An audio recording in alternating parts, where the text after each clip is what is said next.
dia com Jesus. Amém. Estamos aqui para aproveitarmos o tempo, né? Vamos aproveitar o tempo, o nosso tempo. O tempo que Deus nos concede de aprendermos aquilo que realmente é verdade, edificante, é concreto. Isto, nós vamos ler a Bíblia.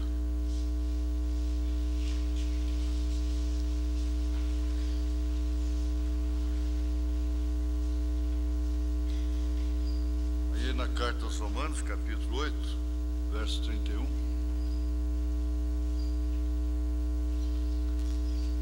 Nós temos cântico de vitória. Cântico de vitória, né?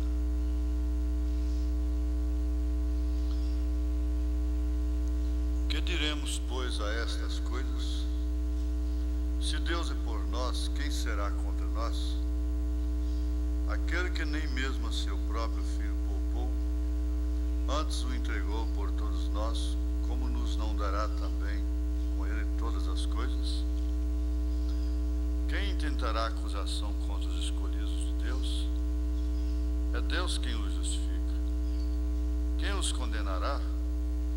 Pois é Cristo quem morreu, ou antes quem ressuscitou dentre os mortos, o qual está à direita de Deus e também intercede por nós.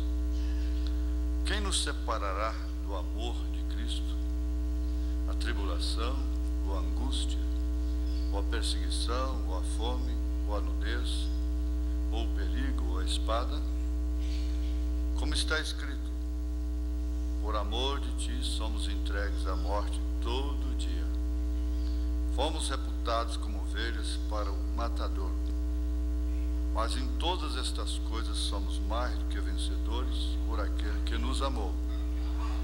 Porque estou certo de que nem a morte, nem a vida, nem os anjos, nem os principados, nem as potestades, nem o presente, nem o porvir, nem a altura, nem a profundidade, nem alguma outra criatura nos poderá separar do amor de Deus que está em Cristo Jesus, nosso Senhor.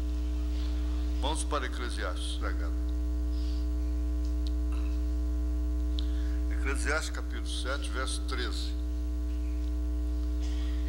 Atenta para a obra de Deus, porque quem poderá endireitar o que ele fez torto? Senhor Deus, nós estamos mais uma vez ocupados aqui na tua casa. Sabemos que esta é a melhor ocupação que uma mulher, uma moça, uma criança, um menino, não é? Uma menina, um rapaz, um varão pode ter nessa terra. Ocupado nos negócios do Senhor, na casa do Senhor. E o lar e o dia a dia ser uma extensão disto. Nós pedimos pela tua graça, pelo teu amor, pela tua compaixão, que o que vamos tratar seja de eficaz poder em favor de todos. Nós temos esta convicção. Nós estamos certos de que temos crido de uma maneira correta. E por isso nós desejamos viver aquilo que temos crido. Pedimos perdão dos nossos pecados. Pedimos corações limpos, corações puros, espíritos retos, caráter limpo, forte, crença definida. Isso caracteriza o verdadeiro cristão. E nós pedimos isto ao Senhor, em nome de Jesus Cristo. Amém. Assentai-vos, irmãos.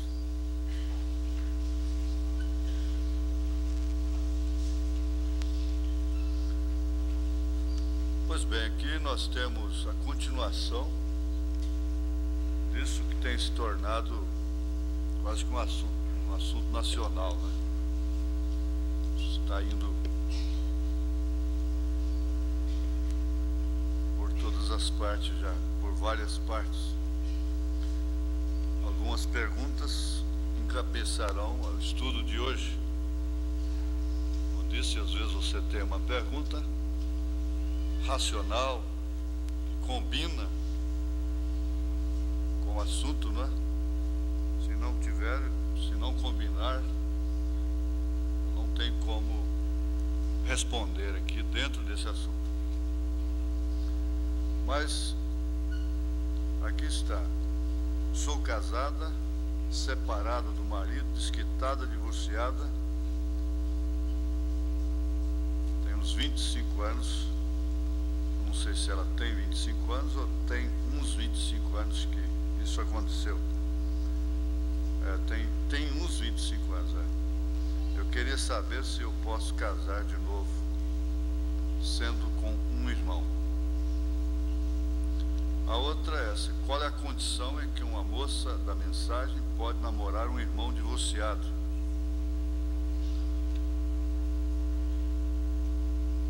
Bom, vamos procurar encaixar, desde que o assunto está plenamente relacionado a casamento.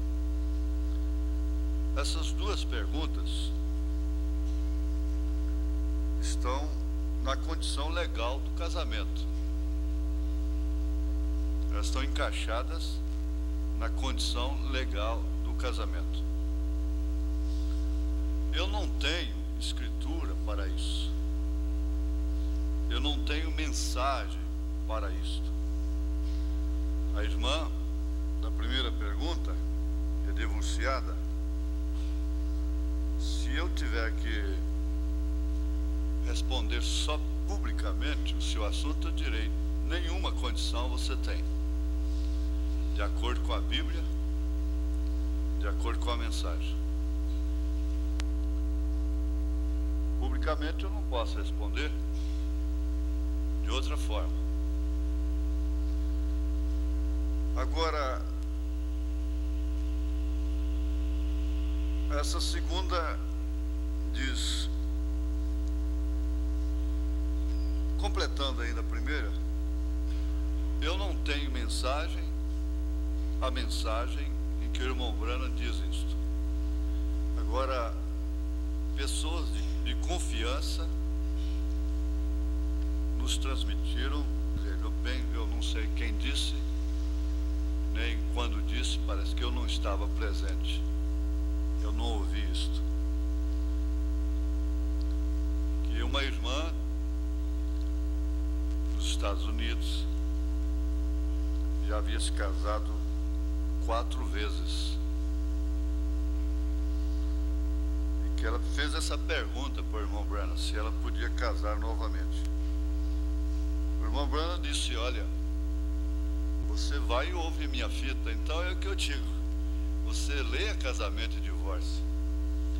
Todas as irmãs, todas as moças, todas as senhoras, todos os lares que creem no profeta deveriam ter a mensagem Casamento e Divórcio, para assim evitarem de caírem em certas circunstâncias futuras, não é? Comprometedoras. Então,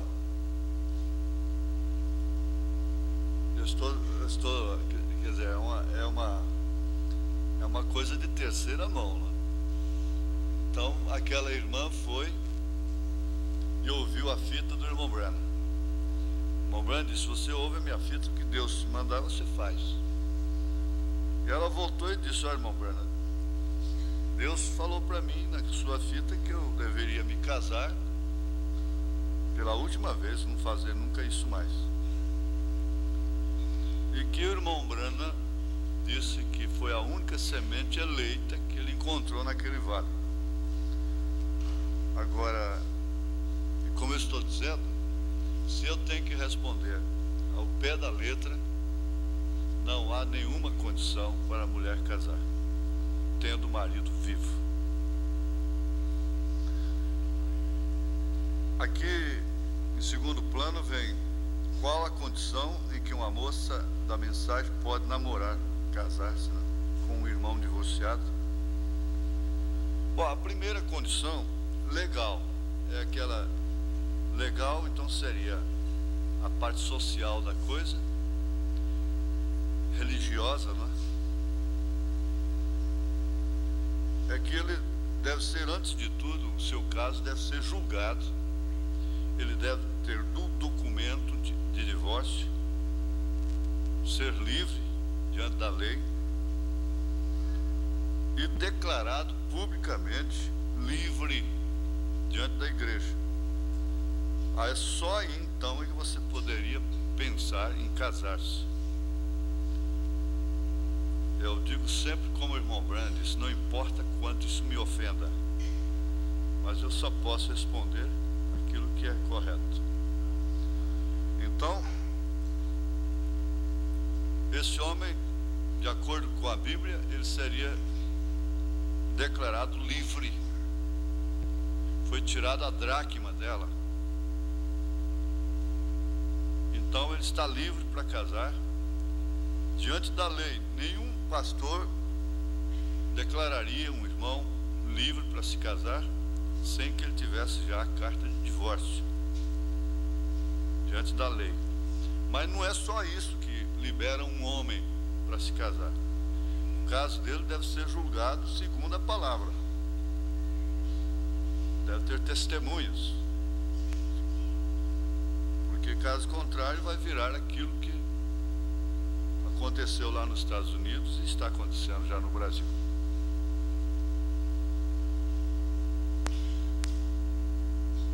Agora, depois disso, então, segue-se as condições normais de um casamento. Ele é solteiro para todos os efeitos. Então você não deve namorar um homem casado. Se ele não foi declarado livre publicamente, ele é casado. Você não deve namorar aquele homem, com pena de sofrer as consequências. Isso sempre foi ensinado aqui. Agora, depois disso segue-se as condições normais de um casamento. Porque agora, então, ele é um homem solteiro, livre. As condições normais você conhece. Todo tempo que você orar é pouco. Todo tanto que você orar é pouco. Muito especialmente um homem divorciado, porque mesmo ele passando no julgamento, normalmente é a mulher que leva a má fama. Mas precisa saber se realmente aquilo, só o trono branco é que vai dizer naquele dia. Às vezes até a mulher prostituiu mesmo, deu razões para ser repudiada e ele ficar livre. Mas só lá no trono branco é que vai saber se realmente ele estava livre. De forma que o homem tem como, porque casamento e divórcio disse ele pode, ela não, mas ele pode. Então o homem tem como. Se a luta é desigual, quem a colocou desigual foi Deus, não fui eu. Ele tem como. Agora, se ele vai usar disso ilegitimamente, é problema dele. Eu posso ser condenado por 1 milhão de coisas, mas menos por ensinar errado. Deus vai me segurar até o fim. Vou responder por erros pessoais, mas por ensinar errado, tenho confiança no meu Deus que eu nunca vou responder. Então, nesse ponto aí, se vocês nunca devem tomar ninguém, por exemplo. Se a pergunta tenta alvejar alguém, então lembra daquilo que o irmão Branham disse: se Deus tirar a mão de misericórdia de mim, eu entrarei pelo mesmo caminho, talvez pior. Há muitas perguntas que são capciosas, que elas tentam alvejar pessoas dentro do rebanho, porque muitas pessoas conhecem, existe a possibilidade de haver isso, né? A pessoa fazer uma pergunta para servir para outra. Muitas delas com boa intenção, procurando ajudar, salvar a pessoa, é por amor. Agora outras não, são perguntas capciosas. Eu creio que não existe isso no nosso meio. Quando é uma pergunta capciosa, a gente parece que percebe, não é? E dá a resposta que merece ou então não responde. Então, depois desse fator aí, dessa condição indispensável, se você é minha filha, eu tenho que dizer isso para você. Eu daria esse conselho para minha filha. Não se enrede com esse homem, por melhor que ele seja, antes que ele seja declarado livre. Porque assim é a Bíblia. Não importa as suas circunstâncias. Agora, depois disso, segue-se todas as condições e cuidados de um casamento normal. É o que nós estamos estudando. Porque você vai ter sempre, às vezes, casando na lei e na igreja, está sujeito a um casamento neurótico. Quanto mais um casamento que você vai enfrentar com uma consciência sem a devida estabilidade, sem o devido apoio. Porque se tem uma coisa que precisa de apoio aqui nessa terra, é a consciência. Desde que seja o apoio correto. Um apoio como você tem tido. Um apoio que você vê que não torce a Escritura. Não é, irmãos? Então a sua consciência deve descansar nisso. Passou disso, minha filha, meu filho, a responsabilidade é sua. Lá diante do trono não vai adiantar você acusá-la, nem ela te acusar. Todos são iguais diante de Deus. Agora, o estudo continua encampando, não é? Esse assunto nós vamos ter agora lucidez, não foi? Foi lucidez, não é? Nós fomos até a fidelidade já, não foi? Quem se lembra? Fidelidade? Estudamos fidelidade, não? Não? Ah, quem que está lúcido? Como é que é? Estudamos fidelidade ou não?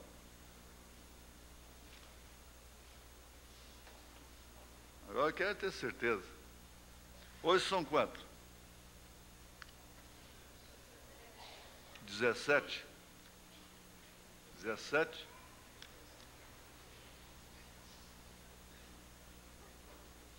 O último estudo parou que dia? Dia 3? Dia 3 está anotado. Dia 3 de 10 de 93. Então agora que nós vamos entrar na fidelidade.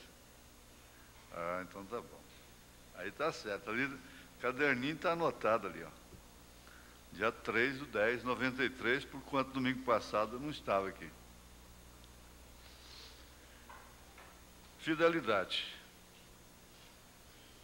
A palavra em si já diz tudo, não é?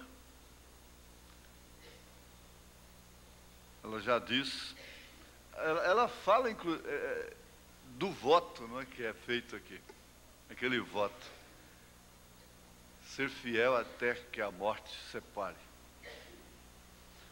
Agora, o voto é sempre bem intencionado, na hora. Eu não acredito que ninguém tenha feito um voto aqui com segundas intenções. Naquele tempo que a gente tentava até salvar uma moça de um mau casamento, eu lembro de uma pessoa que nós tínhamos aqui, e eu atravessei, e outros incentivando, e eu via o que ia acontecer. Parece que aquele rapaz já casou pensando assim: vai ser o último dia que eu vou na igreja. E foi de fato. Assim que ele se casou, levou a irmãzinha, e até ontem não apareceu mais. Tem uns 12, 15 anos, não é? há pessoas que pode acontecer, mas eu não acredito assim que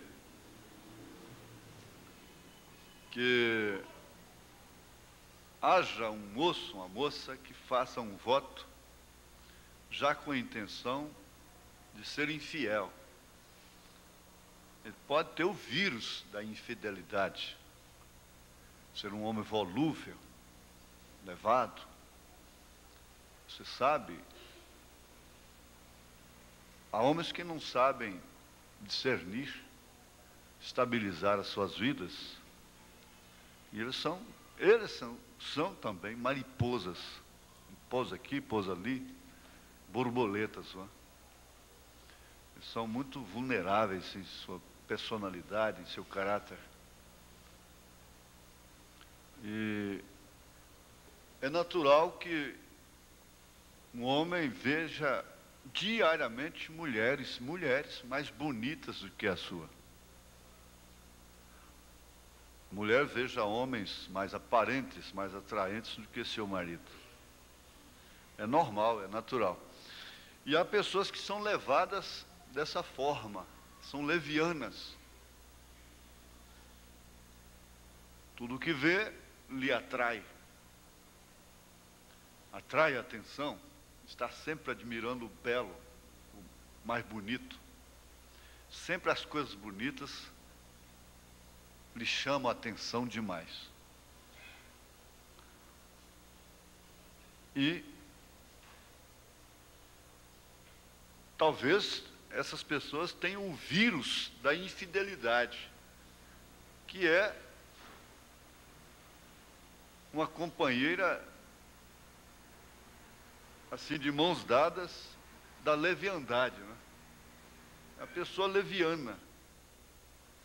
Ela não está bem querendo desprezar sua mulher, aquele homem não está querendo desprezar, não está querendo abandoná-la. Mas na sua personalidade, no seu espírito, no seu caráter, ele acha que pode fazer tudo que aquilo não afeta o seu casamento. E vice-versa também, há mulheres assim, levianas, que são atraídas facilmente pelo mais vistoso, pelo mais atraente. Então, esse fator, evidentemente, se desprende dos dois primeiros. Quais foram os dois primeiros? Você que anota aí. Quais foram os dois primeiros? Vamos ver? A escola é um estudo, é uma escola, e a gente fica, assim, gratificado. Eu comecei parece que precisar de água aqui no púlpito, mas acho que se deixar um pouquinho d'água para mim aqui agora vai ser bom. Eu não peço água lá na montanha, mas às vezes no púlpito eu tenho que pedir.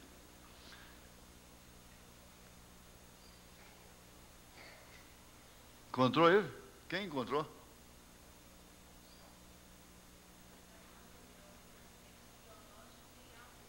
Atração entre o sexo, que é biológica, né? E amor. Muito bem, muito obrigado. Então, veja, esse assunto, fidelidade, se desprende dos dois primeiros.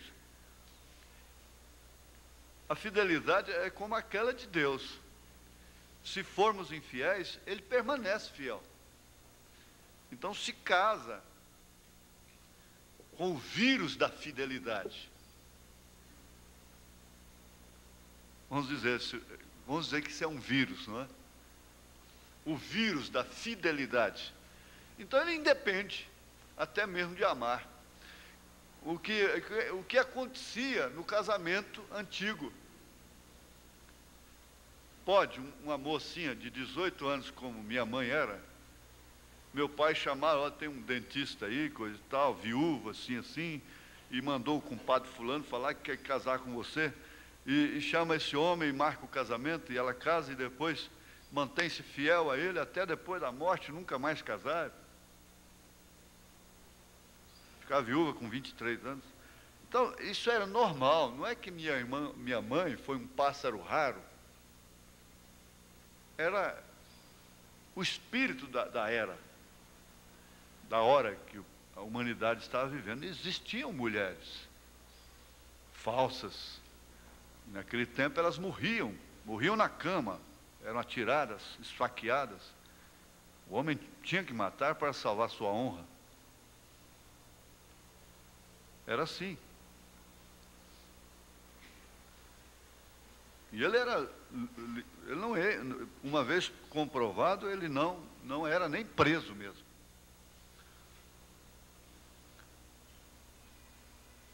Isso explica muito facilmente. Aliás, vocês, senhoras aqui, entendem perfeitamente isso aí. Olha, quer saber? O meu casamento durou e vai durar, eu serei fiel independentemente de quaisquer outras condições. Eu creio que essa é a formação que vocês têm. Porque motivos surgem demais, não é? E essa é a era dos motivos, é a condição do tempo, motivos, circunstâncias, razões. Então, a gente não pode passar por isso assim, ligeiramente, por alto, correndo.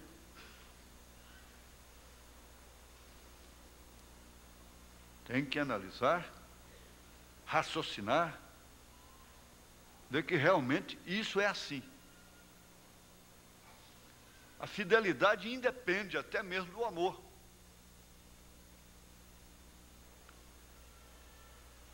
Você não vai ter um casamento normal se casar-se sem amor, sem atração biológica. Você poderá ter até um casamento neurótico, controvertido.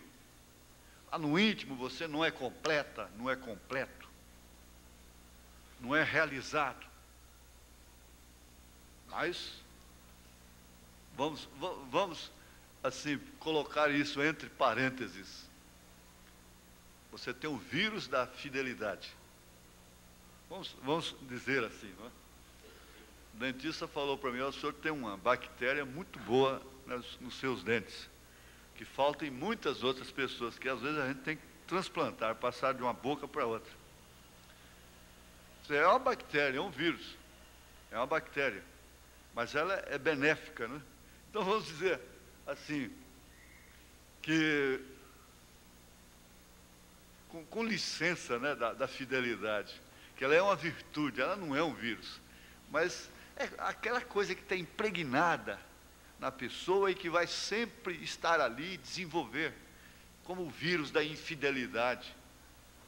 Está sempre ali, mais cedo, mais tarde, de vez em quando, está escorrega daqui, escorrega dali. Há pessoas que caem uma vez só, e por isso elas serão julgadas o resto da vida. Há pessoas que a queda delas servem para levantamento de acordo com as Escrituras. Você não tem que julgar uma pessoa porque ela caiu, tropeçou uma vez, e condená-la o resto da vida por aquilo. Não quer dizer isso, que ela tem o vírus da infidelidade, não é isso. Há pessoas que, uma vez tendo uma oportunidade, elas se tornam as pessoas mais fiéis do mundo. Isso tem que ser compreendido. Agora, sem um mínimo de entendimento naqueles dois planos primeiros, pelo menos um pouco de entendimento, a fidelidade nos dias atuais torna-se quase impossível. Por quê? É a questão da vingança social.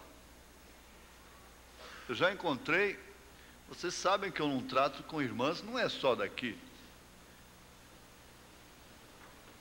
E eu já encontrei muitas mulheres na vida tratando de vingar de seus maridos.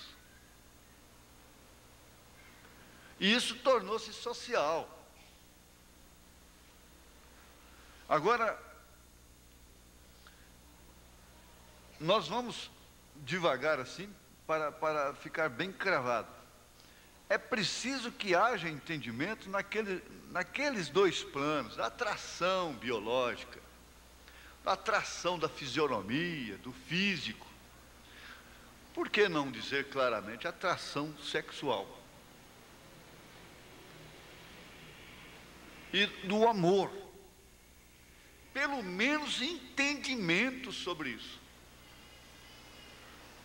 Porque tendo entendimento, você pode descobrir o mínimo das coisas na pessoa. Eu vi essa semana, dentro de um rancho, nós vimos, dois rapazes, adolescentes. O pai entrega uma balsa no garimpo. Eles estavam ali no ranchinho, sobre um aterro que os bandeirantes ainda fizeram, pesando ouro. Agora aquela balancinha pequenininha que um palito de fósforo faz uma diferença enorme. E aquela porçãozinha de ouro de um lado e um pezinho do outro, aquele pezinho igual de açougue, só que a coisinha mais bonitinha, pequenininha mesmo, pesando gramas. Eles são peritos nisto, eles são pacientes, eles mergulham entre pedras, arriscando a vida, fazem buracos enormes de 6 metros num rio, tirando pedras e pedras, extraindo as mínimas porções, gramas, 4 gramas, 3 gramas de ouro. Há pessoas que são assim, mergulhadoras para extrair males dos outros, defeitos, ferrugens. Mas já outras que vivem investigando as boas coisas. E não é possível que dois seres possam viver juntos, comerem juntos, dormirem juntos, e não descobrirem nem um pouquinho de ouro naquele outro lado, naquele poço.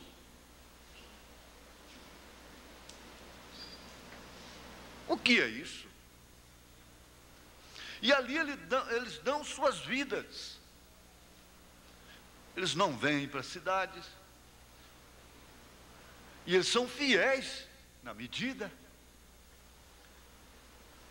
E eles mergulham buscando graminhas de ouro.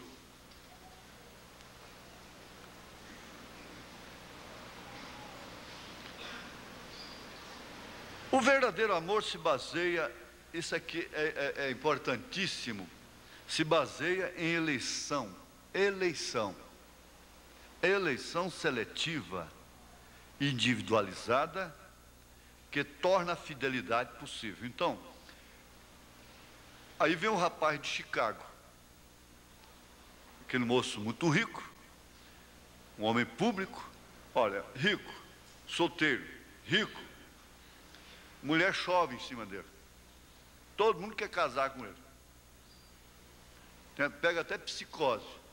Você cumprimenta, está dizendo, olha, ele está para mim.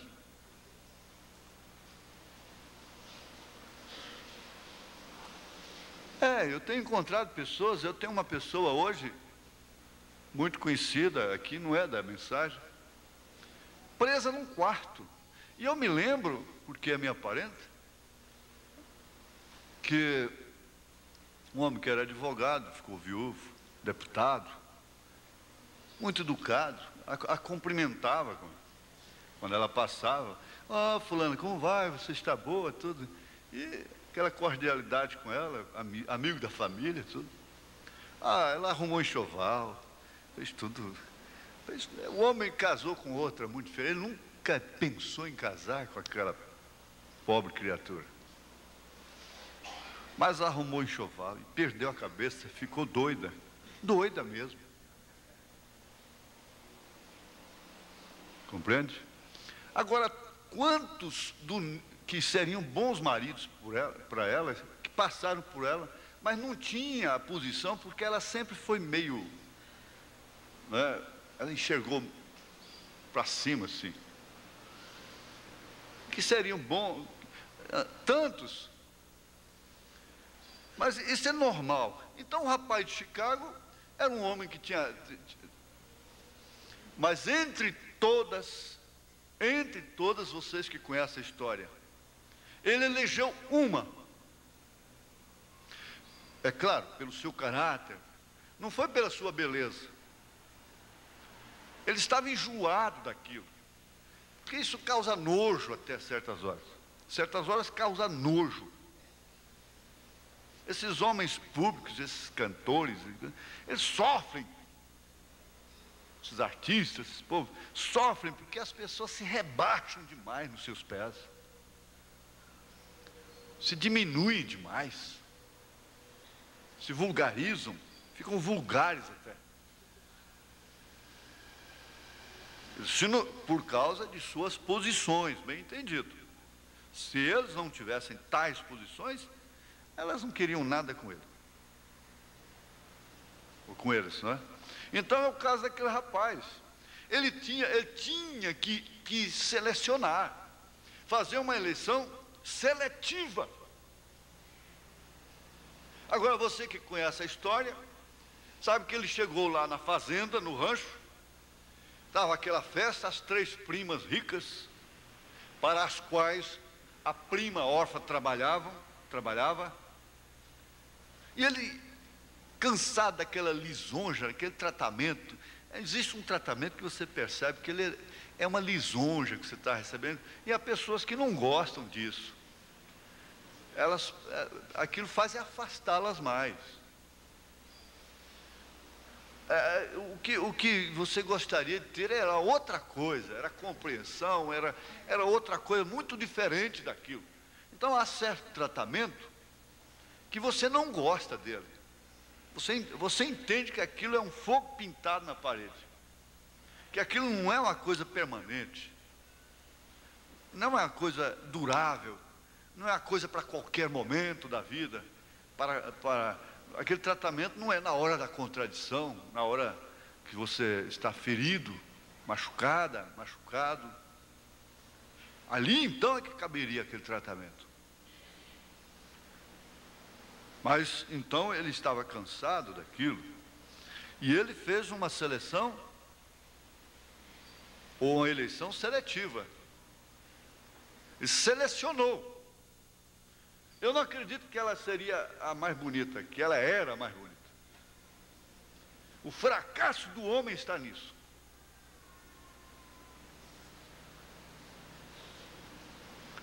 Agora é claro, perfeitamente claro, que ele tem que ter uma atração por ela.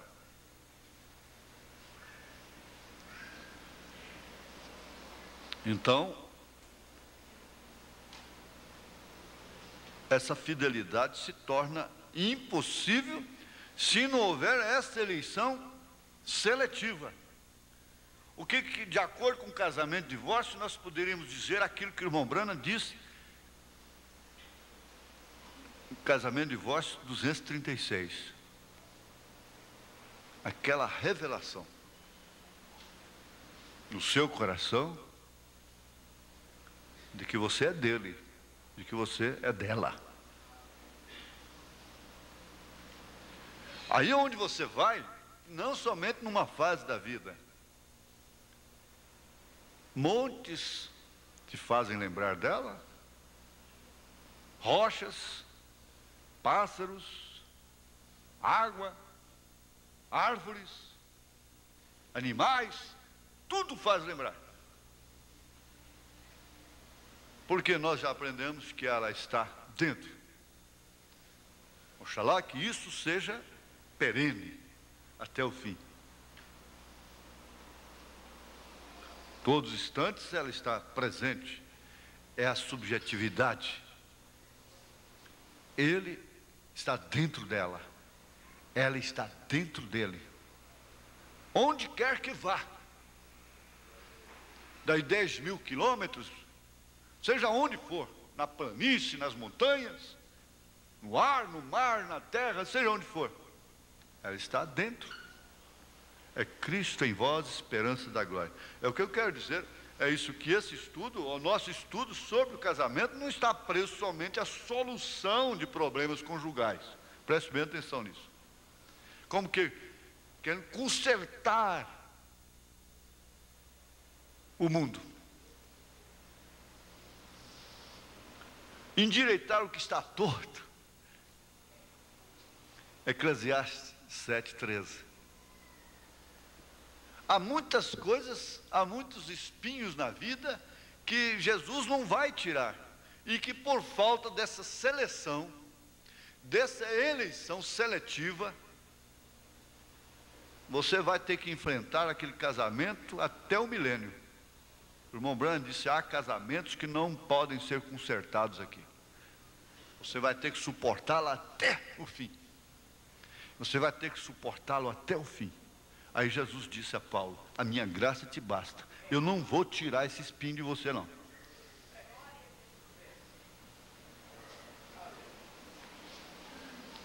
Agora, nós estamos analisando fatos, realidades concretas da vida. Isso não é apenas teoria, coisa de banco, não é? Coisa de escritório. Então, vejamos isso. A fidelidade se torna praticamente impossível se não houver uma eleição seletiva. Então, Jesus Cristo elegeu a sua noiva. Ele amou Jacó. Desde antes, lá no ventre de sua mãe. Paulo disse, então Deus faz acepção de pessoas. Ele diz, bom, Ele tem misericórdia de quem Ele tem misericórdia. Ele tem compaixão de quem Ele tem compaixão. Só que Ele amou a Jacó. E aborreceu Esaú antes mesmo de qualquer um deles fazer bem ou mal. Então Ele teria que assumir esse Jacó, porque Ele o elegeu. Jesus elegeu a sua esposa desde antes da fundação do mundo, mesmo conhecendo seus defeitos, mesmo conhecendo as suas jacosadas, Ele sabe como tratar com ela. Há um vale esperando por ela. Agora, Jesus, não, por causa disso, Ele não vai ficar atrás da mais bonita. Eu estava analisando isso, olha, na viagem eu estava comentando isso. Há tantas seitas, religiões tradicionais, milenares, mais bonitas, muçulmanos da lição de moral. Lição de moral. Um muçulmano, um rapaz, disse para mim, eu namoro minha esposa desde os 7 anos de idade. Me casei com 23 anos, nunca peguei na mão dela.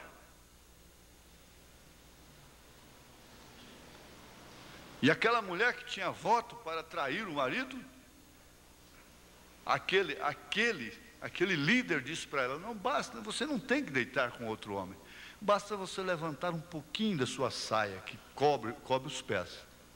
Um pouquinho, um palmo para cima do tornozelo, então você já traiu o seu marido.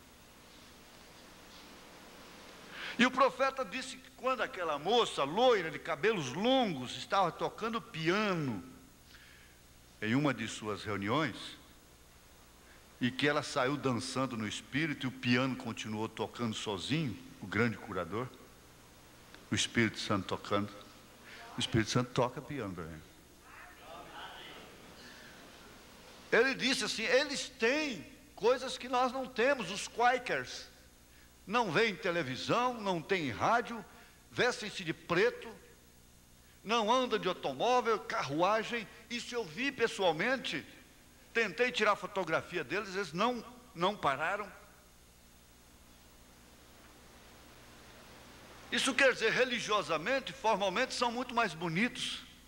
Uma freira tem uma vida linda, às vezes vai para o convento, não é só porque se perdeu, ela vai por chamada mesmo, e entrega a sua vida completamente naquele serviço, recluída a vida toda. Elas têm as peles mais bonitas do mundo, porque não bronzeiam, não queimam o sol. Agora, são bonitas religiosamente, mas Jesus não é esse volúvel que vê uma mais bonita, porque a sua está desgastada, está enrugada, está com defeitos, está falhando. Ele vê uma muçulmana ali bem vestidinha, lá embaixo, a saia arrastando o chão, nunca corta seu cabelo, nunca passa esse batonzinho disfarçado nos lábios, nas unhas, esmalte. Jesus então fica assim, aquela lá é mais bonita.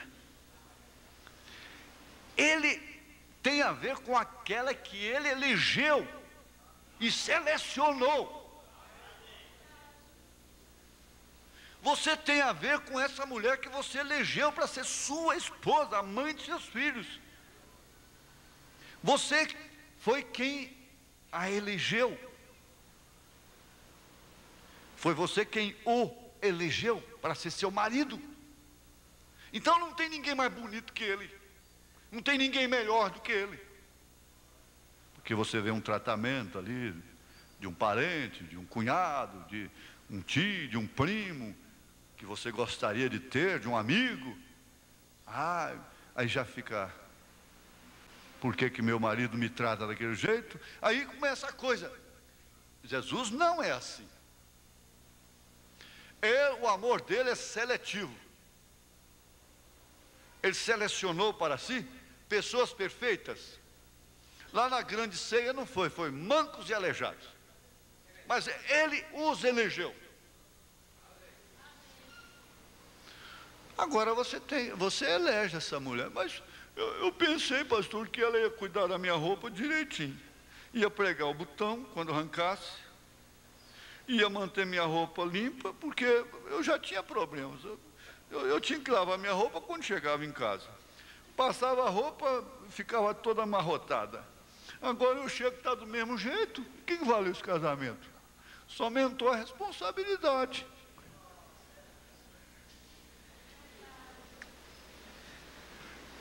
Por que você não sentou com ela? Eu disse, olha, minha filha, você sabe cozinhar? Você sabe afogar frango? Ô, pastor, a mulher vai cozinhar, o frango fica nadando dentro da piscina. Feijão fica igual o Mão Veras fez ali no mato outro dia. Olha, a piscina com aqueles grãos nadando lá dentro. Bom, meu filho, você elegeu. Esse foi o tipo de mulher que você elegeu. Agora você quer casar e experimentar primeiro. Bom, se ela sabe pregar botão. Por isso, vocês deviam estar mais ocupadas, porque são fraçõezinhas, detalhezinhos, porque o homem pode até liberar. Mas lá no fundo dele tem um reclame, tem um clamor, que empregada não substitui, não. Ela pode fazer até melhor do que a mulher. Na comida, no fogão. Os homens sabem de que eu estou dizendo. Ela pode estar lá fora ganhando uma fortuna. E ele pode estar plenamente de acordo com aquilo. Subjetivamente. Mas objetivamente, lá dentro, lá no Éden, do Éden para cá, há uma estrutura, uma constituição que reclama. É um fundo que clama. Portanto, se vocês pensassem mais nisto, vocês teriam mais possibilidade de serem felizes, mais felizes. Eu pelejo para ser mais, correr mais depressa, mas não tem jeito, né? Não tem jeito. Então, fixa nisso. Vocês que estão anotando, quando a gente perguntar, você vai responder logo, né? A fidelidade se torna impossível se não houver uma seleção, uma eleição seletiva individualizada. Você, entre tantas, escolheu uma. Por eleição, você elegeu. O irmão Isaías elegeu essa menina. com a qual ele ficou noiva foram apresentados hoje. Entre vocês todas. E por muito tempo ela nem sonhou com isso. Ela não sabia. O porquê dos transtornos e possíveis dificuldades dela estar sentada aqui, como você está também. Você hoje também não está sabendo. Mas ela a elegeu, a selecionou, não querendo dizer que ela é a melhor de todas, que ela é a mais bonita de todas. Não é isso.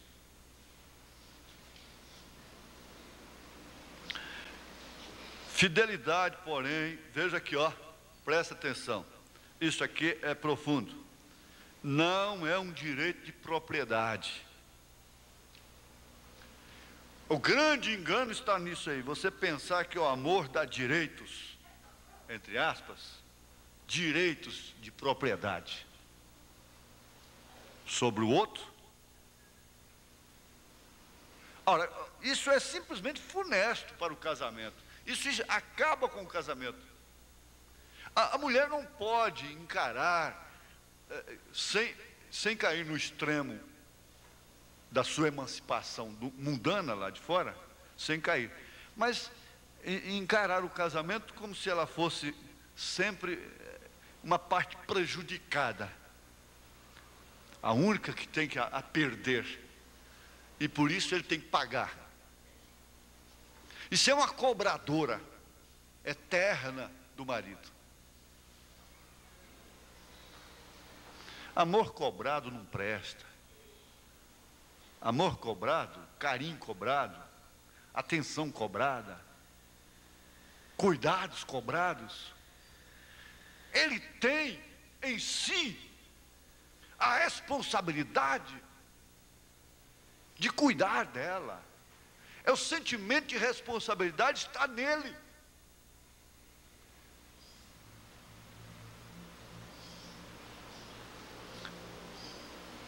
Então você entender que seu amor é um direito de propriedade.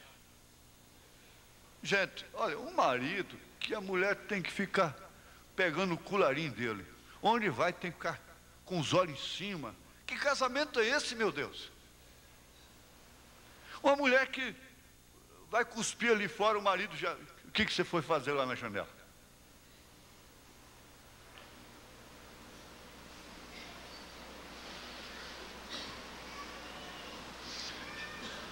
Agora, isso aí não é como se você tivesse adquirido um objeto.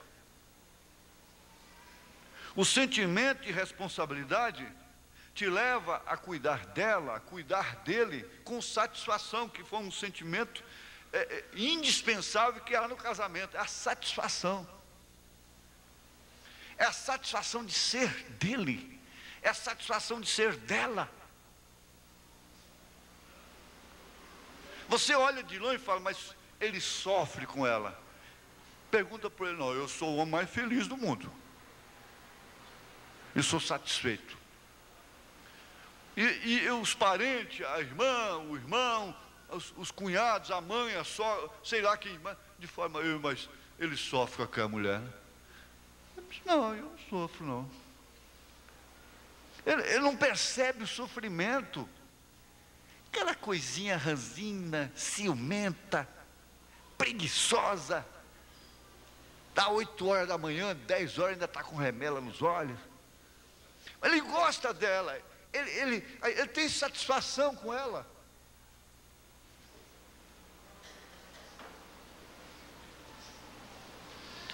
Aí diz, bom, mas olha o gosto que é uma carrada de abóbora. Agora nós vamos ver aqui a base, ou bases, para motivações para a fidelidade. Então tem que haver motivações para a fidelidade. O irmão Branham diz assim, que aquela irmã, aquela moça casou-se com um rapaz que era novo convertido, ele tinha apenas 2 anos. Você chega um rapaz que você não espera nele ser batizado ainda, né? Mas ele tinha 2 anos apenas de convertido. Então era novo convertido. Ela disse: olha, eu sei que você veio de uma vida pecaminosa lá de fora, coisa e tal. Se acontecer alguma coisa com você, se você cair por aí, não se vá de mim. Eu estou pronta para te perdoar e te ajudar nas maiores dificuldades. E franqueou para ele, como diz: olha, eu casei com você sabendo. O profeta disse que ele diz assim: como que eu vou fazer um mal contra uma mulher dessa? Que fira uma confiança, um sentimento desse. Ele não teve coragem, nunca. Por quê? Ela motivou a fidelidade. Mas eu vou dizer para vocês, irmãos, as mulheres curiosas, inquiridoras, não vão muito longe, não. Cuidado, tome cuidado. Não vão muito longe em seus casamentos. Aqui, ó, bases de motivações para a fidelidade. A. Impregnação. É uma espécie de condicionamento psíquico procedente do companheiro, que faz com que somente estímulos visuais, auditivos, táteis, o que você pode pegar? E odoríficos, cheiros, procedentes do companheiro ou da companheira, de eleição, bem entendido, companheiro, companheira de eleição. Olha, isso aqui é simplesmente maravilhoso, gente. Isso põe a gente religioso. Um casal que se elegeu entre si, rebenta o que rebentar, eles vão chegar lá no fim juntos. É Cristo e a igreja. O que tiver de consertar, ele vai consertar. Mas tem que chegar lá no fim com ele. Porque ele a elegeu. Ele a elegeu.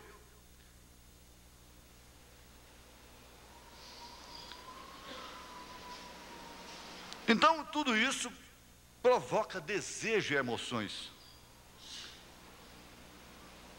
Eles dizem: eu vou cuidar um pouco do meu visual. Ora, gente, é certo que existem os extremos. A mulher tem que conhecer o homem barbudo, suado. O homem tem que conhecer a mulher, sua mulher suada. Hoje não se fala mais em batedor, não? Parece que seria até desumano, né, falar em batedor de roupa.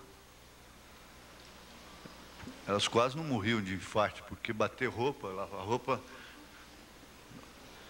né? Elas tinham muito mais saúde. Eu só sei isso. Elas tinham 10, 12, 15 filhos e chegavam à velhice com 80, 90 anos. Esse é um desafio para a ciência, né? A modernidade. As máquinas, as coisas vieram diminuindo o tempo de vida e a saúde. Alimentação, isso não precisa nem comentar mais. Será o desafio está na cara, está diante de nós, e nós continuamos rebeldes nesse sentido. Por isso elas têm que ficar lá na margem do horto, lá, queimando as banhinhas, andando por lá, porque não tem roupa para lavar, não tem nada para fazer, é só escrever outra coisa. Então, tem que cuidar do visual. Olha, as coisas, o auditivo, o que se ouve do companheiro, o que se ouve da companheira. Gente, tem hora que a gente fica importuno. Por isso o irmão Brando disse: eu não quero ser um velho rabugento. Homem aposentado, fica só dentro de casa, fica rabugento. E isso aqui, e aquilo ali está fora do lugar, isso aqui, essa galinha, essa lâmpada acesa, isso aqui, oh, você está demorando demais no banheiro aí, está gastando energia, isso aqui. Olha o grão de arroz aqui no chão. Você sabe que fica mesmo. Vocês não sabem quanto custa. Quem não paga, não apaga, né? Tá certo. Ter preleções em casa. Dizer, gente, a energia, a lâmpada acesa sem necessidade, além de estar gastando mais energia, diminui o tempo de vida da própria lâmpada. Aquele tempo que aquela lâmpada ficou acesa sem necessidade, é igual a motorista de carro que liga a seta, esquece, liga a seta sem necessidade, e fica aí antes no sinareiro, aí, com o pé na embreagem, com o outro no acelerador. Me dá uma agonia aquilo. Que não está sabendo o que está saindo no escapamento lá. Está saindo dinheiro. Carro afogado toda a vida. Não está sabendo que isso no fim do ano são parcelinhas, parcelas, pequenas parcelas que fazem as grandes somas. Tudo isso sabe, tem pré-eleições. Agora, essa rabugice o dia inteiro. E essa mulher rixosa, queixosa, que fala a noite toda. Misericórdia. Salomão disse que Deus me livre dela. Eu prefiro comer cebolinha num rancho de palha com uma mulher que não é rixosa, do que morar numa mansão com uma mulher rixosa. Assim disse Salomão, não é? Em outras palavras. Essas coisas, o próprio cheiro, até que eu vou deixar isso, vamos deixar, do companheiro, da companheira, de eleição, provocam desejos e emoções, ou seja, reações amorosas. Existem sentidos que eles exigem correspondência. O olfato percebe o mau cheiro. O olfato percebe o bom cheiro. Você entende? Agora faz isso, esse paralelo aí com Cristo e a igreja, o bom cheiro que Paulo falou. Deus gosta do bom cheiro. No incenso que é queimado e sobe até as suas narinas, que é o sacrifício da sua vida, um coração quebrantado e um espírito reto, o qual o Senhor não despreza. Então, olfato é olfato. Dificilmente uma pessoa percebe o seu próprio hálito, porque ela está acostumada com aquilo. Quem percebe é o outro.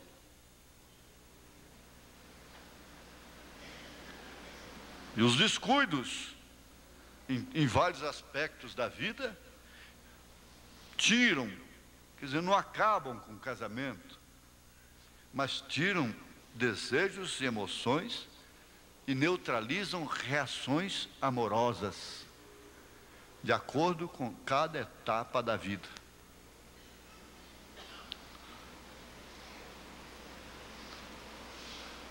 Isso pode realmente provocar um certo desvio, um certo desânimo, quando aquele parceiro está em direção a ela ou a ele, com exclusão de qualquer outro. Olha, às vezes, me permitam, tem mulher que tem tristeza de chegar à noite.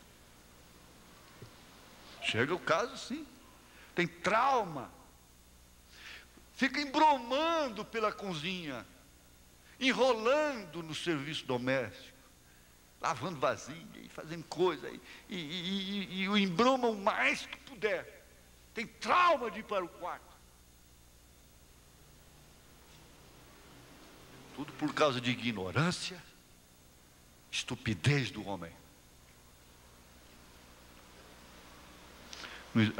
Morreu aquela atração, ela nunca vai ser infiel, ela vai ser fiel até a morte. Mas ela não usufrui das emoções que um casamento tem até o seu último dia. Ele não usufrui. Por outro lado, porque isso acontece dos dois lados. Então você não tem que viver preocupada. Existe o centro para tudo. Eu espero, nós estamos num auditório misto, então a gente não pode minuciar tudo. Mas vocês entendem, existe o centro para tudo. aquele cuidado que não neutraliza, que não interrompe aqueles momentos de reações amorosas entre si. Isso alimenta o sentimento de fidelidade um ao outro. Não resta dúvida. Agora, a letra B vem exatamente a satisfação. Veja, é a segunda base para a fidelidade. Vamos sempre observar.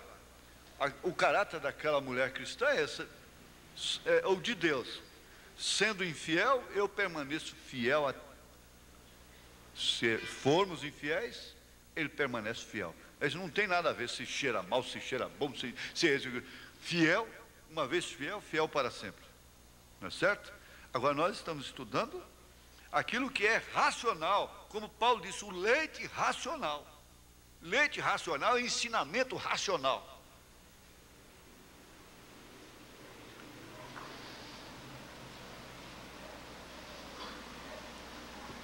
Então, a satisfação é a segunda base para a fidelidade. Deve ser compreendida como uma necessidade ampla. Ampla. Ajustamento normal no casamento passa pela compreensão dos diversos significados que se tem da satisfação, ligada ou não à necessidade imediata do prazer, independentemente do prazer sexual. Há uma satisfação de viver e conviver com determinadas pessoas, amigos. O profeta chegou a dizer, dá dor no coração na hora de separar, de sair de determinados ambientes, lugares. A gente viaja, sai com o coração olhando para trás. Entende? Então isso independe às vezes até do prazer. É uma satisfação de estar juntos, é uma satisfação de viajar juntos, é uma satisfação de comer juntos, é uma satisfação de dormir juntos. E havendo essa satisfação recíproca, não há por que meter cunha no meio, tentar uma aventurinha ali. Todo homem sabe que a mulher da aventura não corresponde com a sua mulher, como sua mulher. Toda aventura extraconjugal, extracasamento, é frustrante.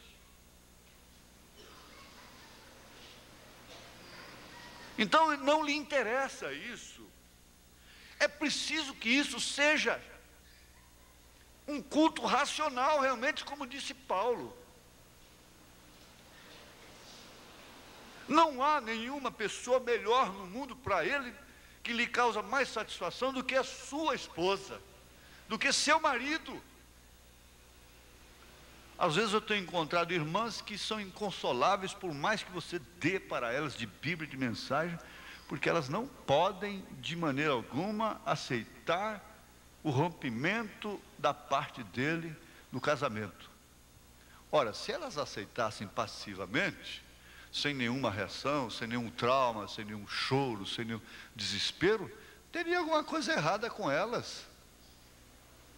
Por isso que essa mulher está lutando, meu irmão.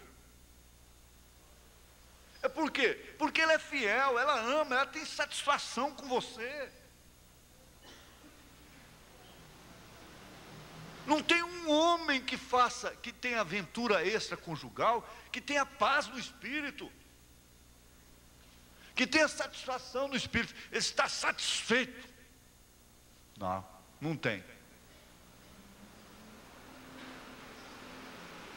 Agora, isso não precisa nem fazer menção da mulher, é claro.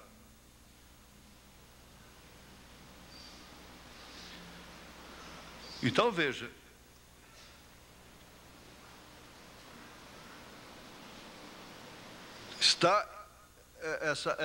essa satisfação, ela está, vamos dizer, ela é independente até da necessidade imediata do prazer. Porque, olha, é um pouquinho só de experiência, casais novos, principalmente, maridos. A necessidade do prazer, eles encaram como uma emergência tão grande, que sacrificam a satisfação depois. Não vai morrer se deixar para amanhã. Não vai acabar se só pode a semana que entra. O importante é não sacrificar a satisfação da vida com ela, a satisfação da vida com ele. Paulo disse em 1 Coríntios 7, que isso deve ser analisado mutuamente e perder uma certa vergonha de dialogar determinados assuntos íntimos. Vai dialogar com companheiras, que por sua vez já vai contar para outras.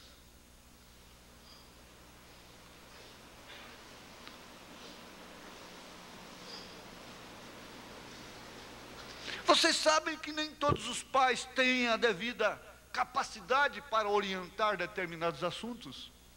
Precipitam as filhas, mães que precipitam as filhas, que se tomassem das suas experiências amargas, com sabedoria, para dizerem para suas filhas: olha, não é assim, eu fiz assim, por isso eu tenho sofrido tanto, como vocês sabem. Não é assim, não é por aí, que é o termo que se usa muito hoje, não é por aí, é por aqui, minha filha.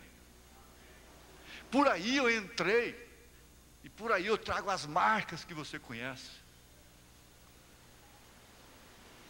O pai chamar o filho e dizer: não é por aí, meu filho.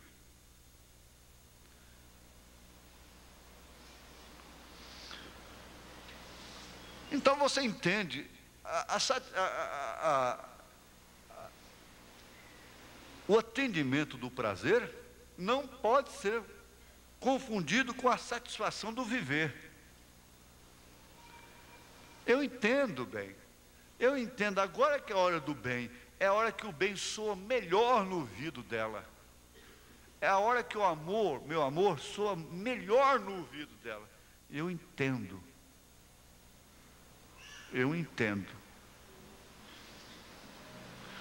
Isso aí dá uma satisfação de viver a dois, e uma segurança tão tremenda, que alimenta a fidelidade, sem que essa fidelidade seja alvo expressivo, visível, consciente.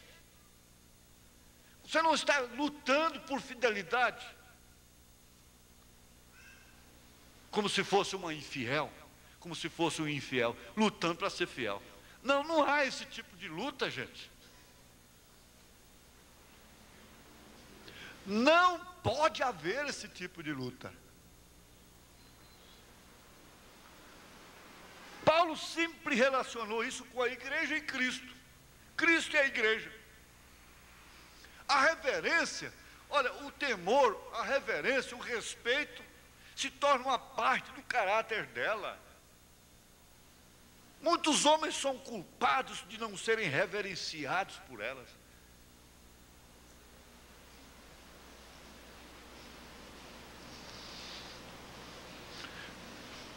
Olha, qualquer homem de bom senso se constrangeria de ter uma mulher humilhada a seus pés, sendo mais uma criada, uma escrava dele, do que uma esposa. Jesus Cristo não faz isto.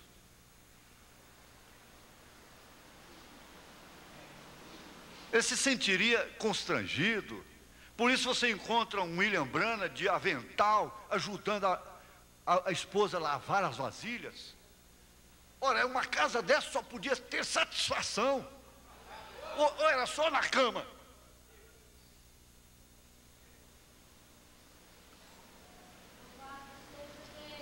Louvado seja Deus mesmo. Aleluia.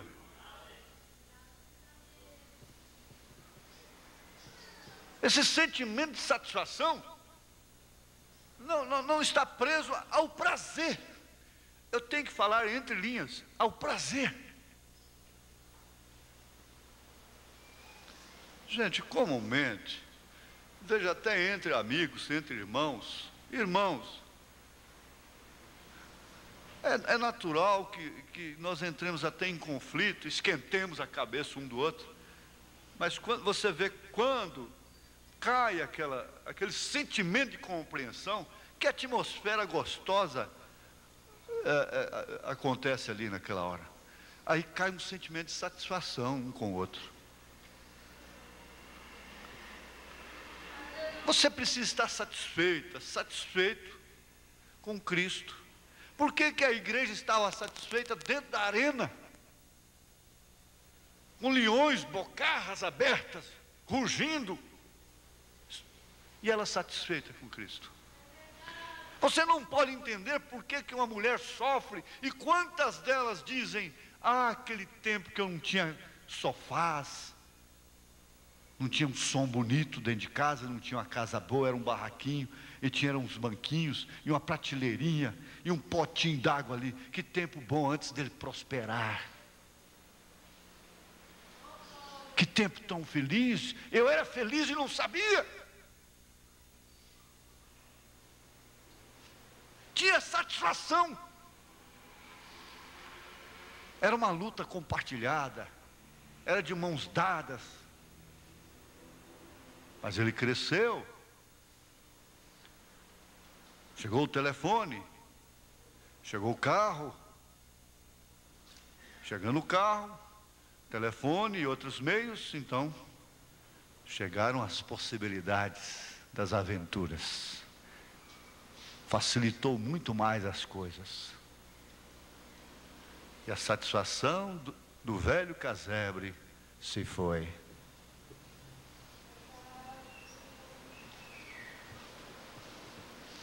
Por isso Davi, Paulo, a Bíblia toda diz: não tem inveja dos que prosperam, porque a prosperidade separa o homem da sua mulher, separa o homem de Deus. Separando de Deus. Não tenha medo de ganhar as coisas juntos, não. Por favor, não vá a extremos. Mas prossigam como o índio, dando um passo e 9 olhadas. Por isso que eu digo, às vezes, quando a festa está muito boa, você tem que sair dela. E quando um lugar, uma coisa começa a me dar muito prazer, e eu conto isso como um testemunho. Eu tinha uma terra aqui embaixo que o irmão Israel brincava: a gente não sabe se isso aqui é água ou se é terra. Bom, lá eu até desejava a palavra falada para fazer um montinho. Falei: o irmão Brana chegasse aqui, ele fala: ô irmão Brana, fala aí, para a terra subir um pouco aqui, 1 metro só. Aí pronto, dá condição de vida aqui para os meus irmãos que moram aqui. Mas não tinha jeito, não tinha a palavra falada, o que eu fazia? Vinha o próximo enchente, não dava tudo. Agora, irmão Juraci Cardoso, irmão Luiz Correia, muito tempo trabalhando, adquiriram uma posse, para lá de Minas Sul, no caminho de Cavalcante. Então, é o retrato da minha vida, de um extremo ao outro. Estava lembrando, um Haroldo lá. O retrato da minha vida. Só lá a gente chorava. Precisasse de um chá de pedra, morria. Aqui é só pedra. E é só montanha. Só montanha. Você não queria montinho? Então toma montinho agora. Ó, só isso. Ninguém vai lá de carro normal. Tem que entrar num calhambeque, lá com o irmão Luiz Correia. Todas as vezes esse trem tem que quebrar no caminho. Mas vai ficando tão bom, que olha, cuidado. Quando está muito bom é melhor vender. É melhor jogar fora. Mas isso não é chantagem, não. Pode deixar que não é chantagem. Mas veja aqui, ó. Se você adquire satisfação num lugar, olha, a sua presença é símbolo de fidelidade. O homem na hora certa em casa, representa o quê? Fidelidade. Ele viaja, tem o costume de viajar, chega naquela hora. Ele começou a atrasar e dar muita explicação e coisa e tal, daqui a pouco, sei lá, o que está acontecendo? Quer dizer, ele na igreja é fidelidade com Deus. Ele começou a falhar nos cultos. O que está acontecendo? Você entende? A sua presença significa fidelidade. Não quer dizer que a sua ausência queira dizer infidelidade. Porque ele tem que se ausentar fisicamente. E mesmo a ausência dela. Mas veja, se alcançou uma satisfação em nível mais amplo, com o companheiro ou com a companheira conjugal, se a relação é gratificante, não haverá nenhuma razão para se buscar outro parceiro, outra parceira, fora do matrimônio. Uma vez que o casamento, agora para nós, uma vez que o casamento, segundo São Paulo, em 1 Coríntios capítulo 7, por causa da prostituição, cada homem deve ter a sua mulher, e a mulher precisa tratar, a mulher precisa se conservar, porque ela foi dada para livrá-lo da incontinência, precisa se cuidar. Eu já pus irmãs à disposição da assistência médica nossa. Se você vai tratar, vai cuidar disso. E se não quer tratar, então tem alguma coisa errada com o seu espírito. E você poderá ser repudiada pelo seu marido, de acordo com o casamento e divórcio. Pelo menos a razão não existe, porque você pode se sentar no banquinho da sua consciência e conversar com ele, mesmo na ausência dele, dizer assim: fulano, eu faltei com você, mesmo dentro do âmbito normal da vida conjugal. Eu estou infringindo 1 Coríntios 7, a Bíblia Sagrada aqui. Eu infringi? Eu não fiz tudo? Essa é a parte da razão. Esse é o racional. Ora, irmãos, por isso é que Deus não gosta de nada por força nem por violência. Deus não gosta. E se Ele não gosta, o homem também não gosta. Ele pode usar disso, ele pode fazer da esposa uma escravinha dele.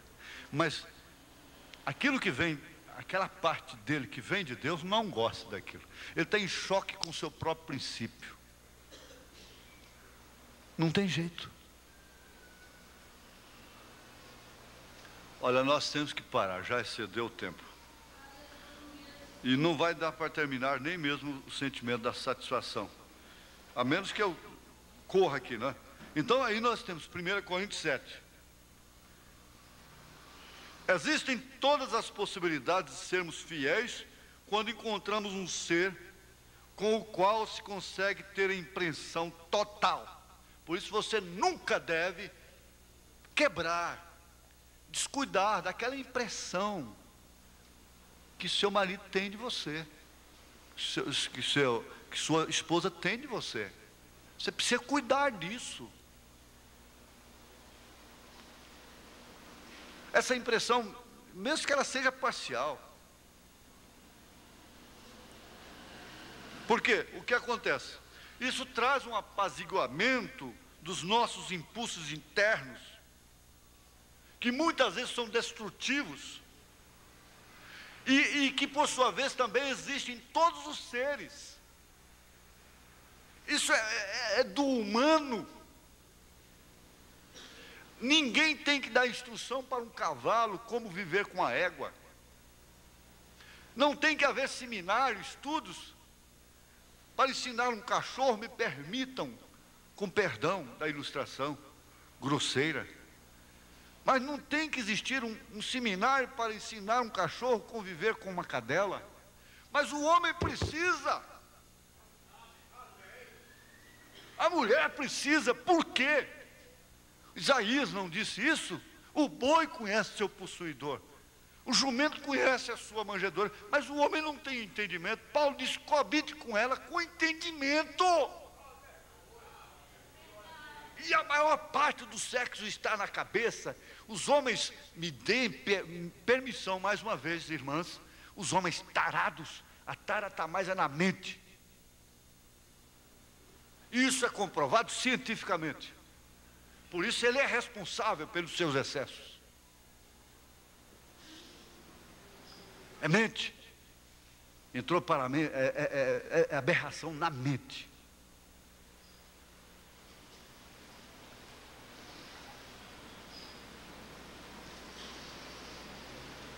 No casamento conjugal compartilhado, veja, o outro quer dizer, auxilia a apaziguar nossas inquietações e tensões e complementa nossas deficiências. Complementa, não dá para minuciar, mas complementa. Ela não é aquela fingida, mas ela sabe como ajudá-lo. Ele não é aquele mecânico da coisa, mas ele sabe como complementar, como ajudá-la. Ele sente mais prazer em vê-la ter prazer do que ele mesmo ter prazer. Então ela deixou de ser uma máquina. E tudo isso provoca apego, fidelidade, aconchego, satisfação, sentir bem estar junto. Veja então, e assim então, existirão todas as possibilidades de permanecer fiel. Essa é a parte racional. A parte cristã é essa: sendo infiel, permaneça fiel. Conhece-se então a denominada fidelidade liberada, que permite o amor durável. A fidelidade liberada, o que deveria a ser? É aquela que o irmão Branham disse: você não tem que pegar no colarinho dele na hora que ele sair de viagem. Olha, se você flertar com uma mulher lá, eu te largo. E você não vai sair na janela e ficar olhando o vizinho de frente. Uma mulher, ele sabe que ela não vai fazer isso. Não se pode, porém, conceber fidelidade, vida conjugal, duradoura, bem entendido, com ausência de tensões, ausência de crises. Não. Só porque não há tensões, não há crises. Ausência, não. Para alguns, da fascinação do desejo, isto é, de vida diferente do que está vivendo no casamento. Não, isso... Domingo próximo, se Deus quiser, a gente volta um pouquinho aqui para continuar agora na lucidez. Compreendido? Amém? Eu estou com 10, como é que é? 18? 17 do 10/93.